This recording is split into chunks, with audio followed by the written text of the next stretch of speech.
Hello, guys. This is Sir Mahad Amir, and today we are about to start our next topic of A2 Physics, जिसमें हम लोग आज capacitance पे बात करेंगे। हम लोगों ने टॉपिक 12, 13, 14, 15, 16 कर लिया था।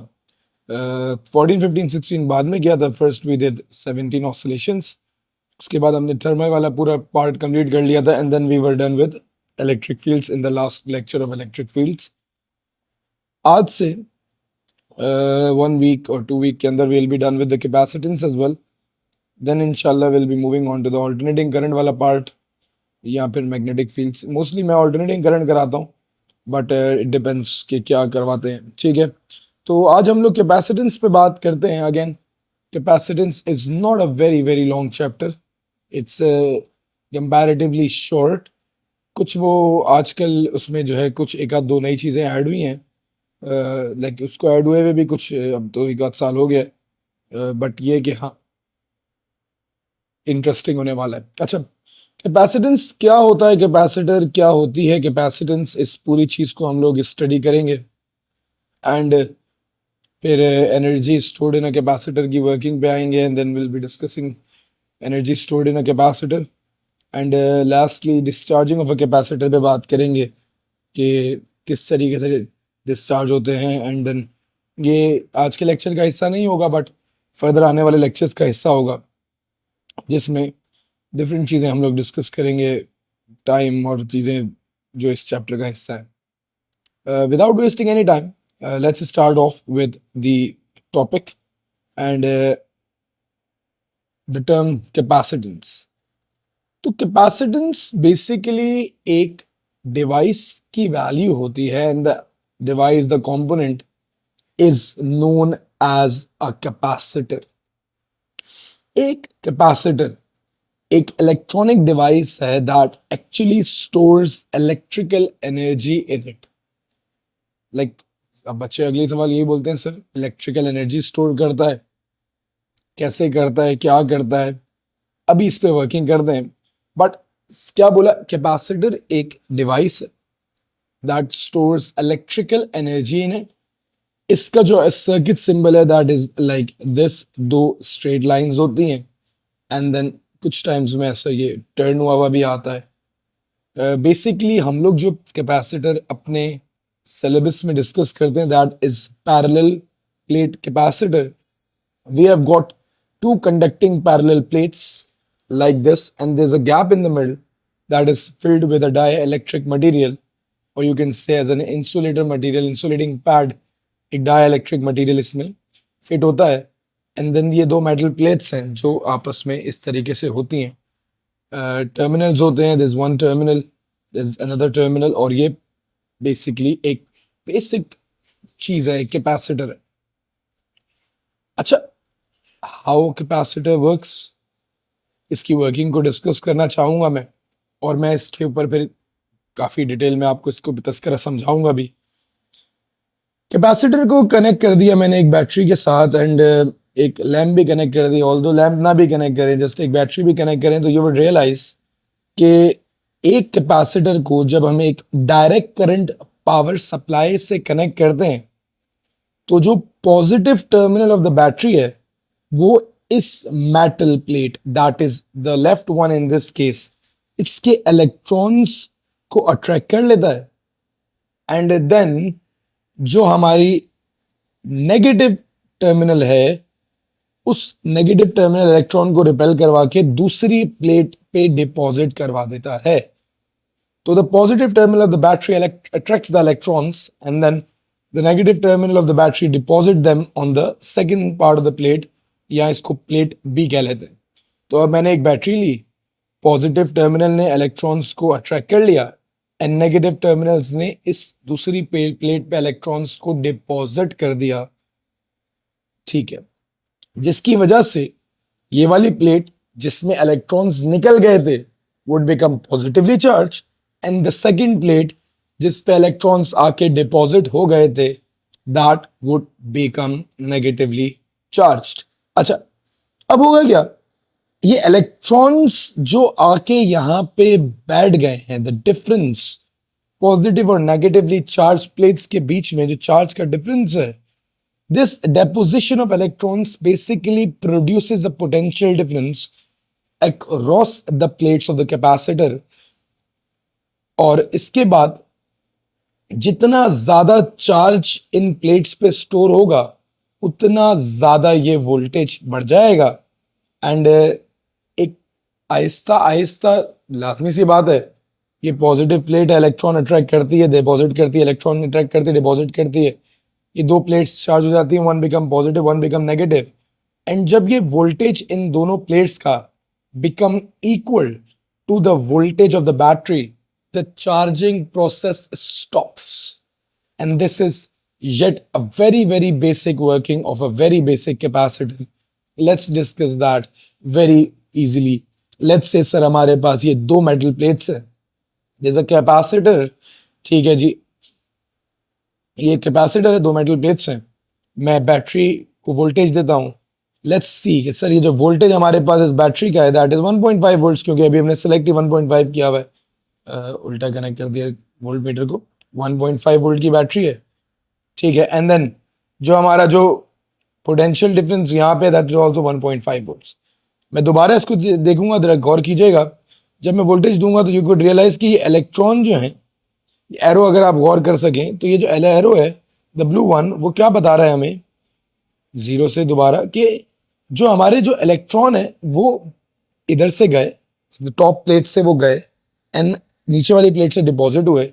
This is what it shows. दोबारा देखिएगा, ये देखें जो एरो की डायरेक्शन, तो इलेक्ट्रॉन उस प्लेट से जाते हैं बैटरी की तरफ, पॉजिटिव टर्मिनल एक प्लेट के इलेक्ट्रॉन को अट्रैक्ट करता है and the negative terminal deposits them over there, and eventually उस पॉइंट तक जब बैटरी का वोल्टेज और कैपेसिटर का वोल्टेज दोनों बराबर ना हो जाएं। जब दोनों बराबर हो जाते हैं तो द चार्जिंग प्रोसेस स्टॉप्स। मेरे ख्याल से ये बात क्लियर है। अब ये जो हो गया सर बहुत ही बेसिक, बहुत ही इजी सा चार्जिंग प्रोसेस, और ये 6 लाइंस हमारे पास चार्जिंग ऑफ अ कैपेसिटर की वर्किंग हो गई।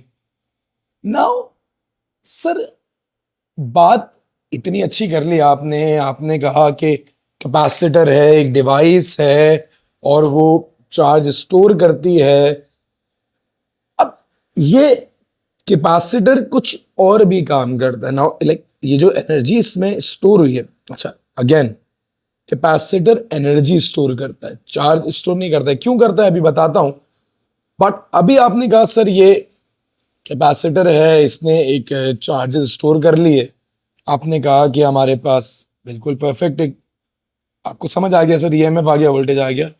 अब ये कैपेसिटर इसको यूज भी करता है, ये जो एनर्जी स्टोर हुई हुई है होती है that is used as well. तो हमारे पास जब चार्जिंग हो रही होती है तो वोल्टेज कैपेसिटर में बढ़ता जाता है, इवेंचुअली वो तब रुक जाता है जब हमारा जो ईएमएफ है that is equal to the battery's EMF. तो जब ये वोल्टेज बैटरी के ईएमएफ के बराबर हो जाए तो ये चार्जिंग प्रोसेस यहाँ पे स्टॉप हो जाता है। एंड शुरू में करंट होगा, शुरू में करंट होगा, और जैसे क्योंकि electrons will be flowing from the negative terminal, यहां से यहां आएंगे एंड देन यहां से यहां जाएंगे, and then there comes a point जब हमारे पास कैपेसिटर चार्ज हो जाएगा तो उसके बाद there is no electrons that are flowing ना। ड्यूरिंग द चार्जिंग प्रोसेस तो इलेक्ट्रॉन फ्लो होता है, बट एक बार जो चार्ज हो जाएगा तो डेफिनेटली वोल्टेज बैलेंस है, तो हमारे पास कोई इलेक्ट्रॉन फ्लो नहीं करेंगे, तो करंट इनिशियली तो होगा, then it would close like eventually it would reach zero when the capacitor is charge. तो ये हमारे पास बहुत ही बेसिक सी इसकी ग्राफ्स भी हो गए। Now let's see what a discharging looks like.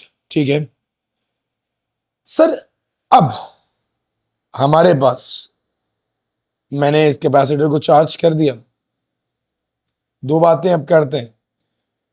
Now ये जो कैपेसिटर है, इस कैपेसिटर के चार्ज होने के बाद मैंने इसके सर्किट को यहां से ओपन कर दिया। अब इसमें जो चार्ज स्टोर हुआ है ये हमारे किस काम का है, what is the actual work of this charge, क्या करेगा, क्या हेल्प करेगा, क्या चलाएगा चीजों को, तो let's discuss that as well. तो when a capacitor is discharge, अभी दिखाऊंगा, electrons from the negative terminal that is charged moves towards the positive plate, and the current is high at the start because yet again the electrons, like the potential difference is the maximum, charges हैं, और आहिस्ता आहिस्ता वो current कम होता जाता है. And eventually जब वो पूरा discharge हो जाता है तो करंट शुरू में ज़्यादा था, आहिस्ता आहिस्ता विद टाइम करंट का चेंज कम होता गया. Eventually it would become a straight line and then it would stop. And definitely potential difference शुरू में मैक्सिमम था और वो कम होते होते होते होते जीरो हो जाएगा. So the current is high at the slant but decreases gradually as the potential difference across it falls. After some time, the potential difference of the capacitor becomes zero. And let's see that as well. जैसे ही मैं उसको current को connect करूंगा तो you would realise this. तो वो जो charges हैं वो फ्लो हो रहे हैं. यू कैन रियलाइज कि सर वो एरोज भी आप देख पा रहे हो, दोबारा चार्ज करते हैं, दोबारा डिस्चार्ज करते हैं. तो आप रियलाइज करेंगे कि इलेक्ट्रॉन देखें ना, नेगेटिव टर्मिनल से जा रहे हैं, you can see the downward arrow and then you can see the top arrow as well. दोबारा नीचे वाला एरो आप गौर करें तो हमारे पास यहां से इलेक्ट्रॉन फ्लो करेंगे, इसको चार्ज प्रोवाइड करेंगे and then we deposit it back to the plate that was oppositely charge and eventually potential difference drop होगा, रिड्यूसिंग इट टू जीरो. तो अगर मैं दोबारा से इस बात को समझ आऊं कि मैं कैपेसिटर को चार्ज करता हूं एंड देन मैं इसका वोल्टेज देखता हूं कि सर ये, मैं हमेशा उल्टा कनेक्ट कर देता हूं, 1.5 है, एंड जैसे ही मैं इसको डिस्चार्ज करता हूं तो the voltage is dropping and the current is dropping as well, and eventually the current and the voltage becomes zero and the capacitor like is discharged and the lamp stops. Initially brightness ज़्यादा है and then the brightness goes down. तो हमारे पास जो capacitor की working है वो यही है कि सर कैपेसिटर इनिशियली बहुत हाई करंट प्रोवाइड करता है because of the difference and then आहिस्ता आहिस्ता that current drops and eventually become zero. कोई करंट नहीं होता आफ्टर सर्टेन टाइम, इतना देना था दे दिया, and then the voltage also drops and eventually खत्म हो जाता है. तो ये हमारे पास चार्जिंग और डिस्चार्जिंग ऑफ अ कैपेसिटर की वर्किंग थी. अच्छा, now the thing is let's discuss the last 3 or 4 minutes about the capacitor, and that first lecture will be till here. It's very small lecture क्योंकि basic understanding of capacitor एक बार बन जाए then इंशाल्लाह फिर next में series और parallel की working करेंगे. तो हम लोग इसी पे बात करते हैं. तो define capacitor as applied on both isolated spherical conductors and parallel plates. Capacitor, parallel plates capacitor की working हम लोग कर चुके हैं, and then we are going to discuss the formula and drive using these the series and parallel वाला part is the second part of the second lecture. ठीक है, आप इसको बहुत जल्दी देख सकते हैं, आपके पास सारे lectures uploaded होंगे, बट मैंने इसको थोड़ा छोटे छोटे चंक्स में तोड़ा हुआ है in order to absorb it faster. अच्छा, मैंने क्या बात बोली सर कि कैपेसिटर करता है store energy but not charge. इसकी वजह यह है कि जब जो दोनों प्लेट्स होती हैं positive and negative, they store equal and opposite charge. Overall ये न्यूट्रल है, इस पे कोई चार्ज स्टोर नहीं हो रहा. हाँ, ये कहना कि एक प्लेट पे चार्ज, तो बिल्कुल ऐसा है. जब मैं कैपेसिटर को कनेक्ट करता हूँ तो एक प्लेट पे, टॉप प्लेट पे सर्टेन चार्ज है, 0.44 पिको कूलम का चार्ज है, that is there. But combined self capacitor पे कोई जो है चार्ज नहीं, क्योंकि itself वो neutral है. It has got equal number of positives and negatives and it actually stores energy. So after charging both the plate of the capacitor achieve equal and opposite charge. तो कोई net charge इस पे है नहीं. हाँ, but इसको separate करने में, क्योंकि positive negative and then work is done, so energy store होती है कैपेसिटर में जो eventually work done में convert हो जाती है in order to move the charge from positive to negative. So you can say energy is stored in a capacitor, but capacitor does not store charge. What is the quantity that is stored in a capacitor? It is energy. It is not charge. Acha. Then we have got the last part for today. What is capacitance? तो capacitance is basically the charge stored per unit potential difference on one plate of the capacitor. Capacitance एक term है that is a charge per unit voltage या per unit potential difference stored on one plate of a capacitor, and this coulombs per volt is actually called a farad. So what is capacitance? It is charge stored per unit potential difference on one plate of a capacitor, and then C is basically Q over V. Term आ जाती है sir ये farad है, तो farad क्या है? Again किसी भी ऐसा यूनिट को अगर मैंने डिफाइन करना हो तो 1 farad is basically the capacitance when a charge of 1 coulomb is stored on a plate of that has the potential difference of 1 volt. So 1 farad, it is a capacitance of the capacitor when 1 coulomb charge is stored on one plate of the capacitor for a potential difference of 1 volt. 1 coulomb charge 1 voltage पे जो capacitance होगी that is defined as 1 farad. अच्छा, that's pretty much it for the first lecture. ये हम लोगों ने कुछ understanding की बातें कर ली and basic understanding of what capacitors are पे भी डिस्कशन कर ली. Now in the next lecture we'll be discussing about series and parallel after the graphs and everything. तो ये कुछ अंडरस्टैंडिंग हम लोग नेक्स्ट लेक्चर में डिस्कस करेंगे. तो let's keep it here and अपना बहुत ख्याल रखिएगा. See you guys in the next lecture.